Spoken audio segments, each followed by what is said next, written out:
परमपिता बाबा श्री श्री आनंद मूर्ति जी के चरणों में समर्पित हमारे सभी दादा दीदी को ढेर सारी शुभकामनाएं। नमस्कार।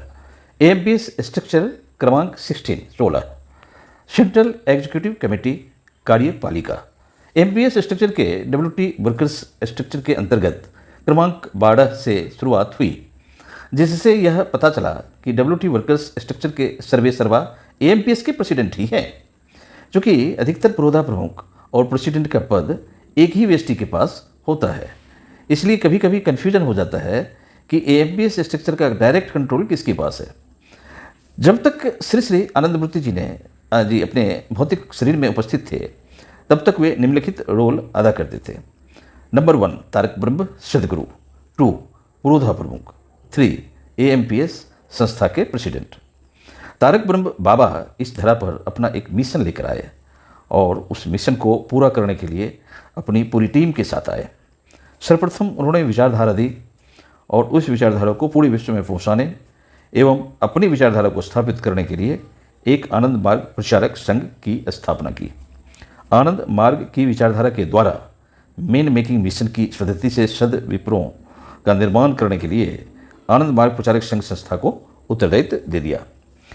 आनंद मार्ग प्रचारक संघ चूँकि एक संस्था है, उसका सुचारू रूप से संस्था संचालन करने के लिए एक प्रेसिडेंट के पद की नियुक्ति कर दी, लेकिन उन प्रेसिडेंट को अपने अधीन ही रखा और इसके लिए एक गाइडलाइन या एक दिशा, जैसे आनंद मार्ग प्रचारक संघ के संविधान, चर्याचर, प्रोसीड्योर, ऑर्डर, बाबा के समय के कन्वेंशन और कंडक्ट रूल्स के नियमों को 100% पालन करने का नियम निर्धारित कर दिया।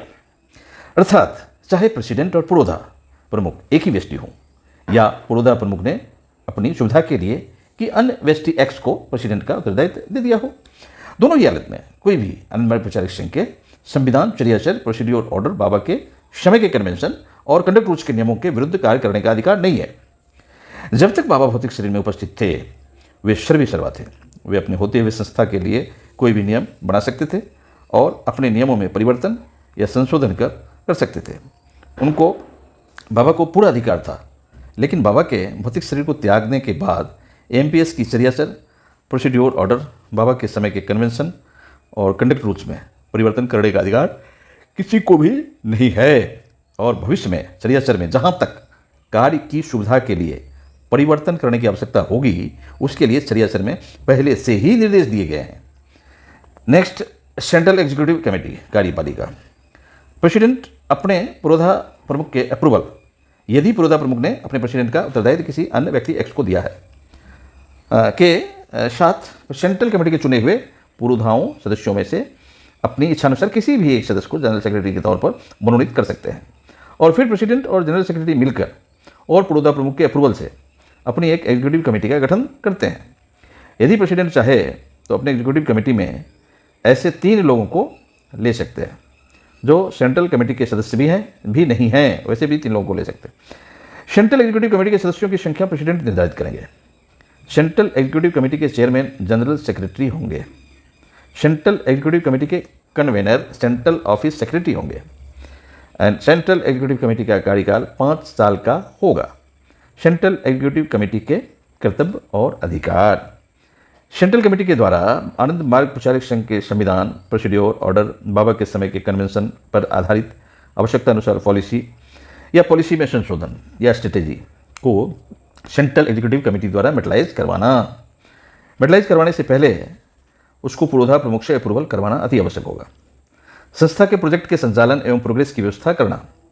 हर महीने सभी डिपार्टमेंट और ट्रेड की उनके हेड से रिपोर्ट लेना और यदि किसी भी प्रकार की इसमें समस्या है तो उसका समाधान निकालने का प्रयास करना।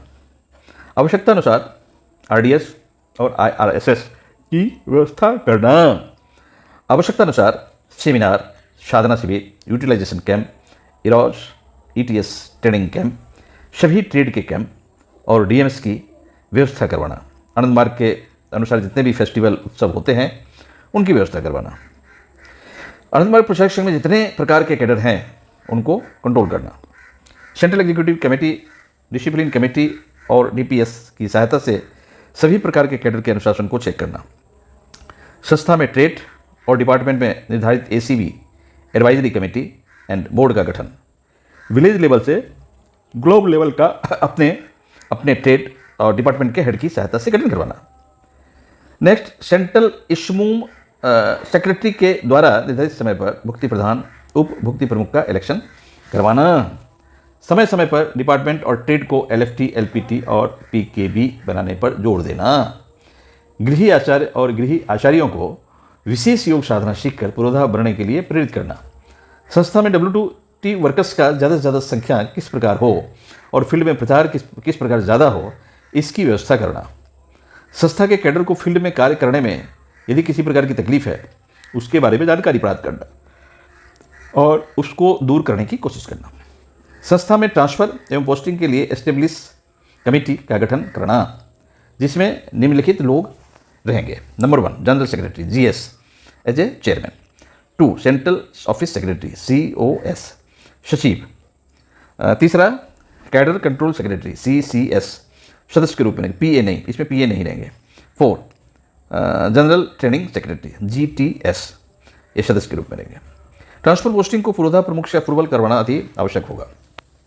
ट्रेड और डिपार्टमेंट, AMPS स्ट्रक्चर के जितने भी डिपार्टमेंट होते हैं वो सब डिपार्टमेंट AMPS के अंदर डायरेक्ट आते हैं, लेकिन जितने भी ट्रेड हैं उनको भी इनडायरेक्ट के तौर पर कंट्रोल AMPS का ही होता है, लेकिन उनका लीगल रजिस्ट्रेशन AMPS संस्था से अलग होता है। जैसे SDM सेवा धर्म मिशन का कंट्रोलर, सेंट्रल धर्म प्रचार secretary, central DPS secretary. PU Prout universal का controller, central public relation secretary, central PRA secretary.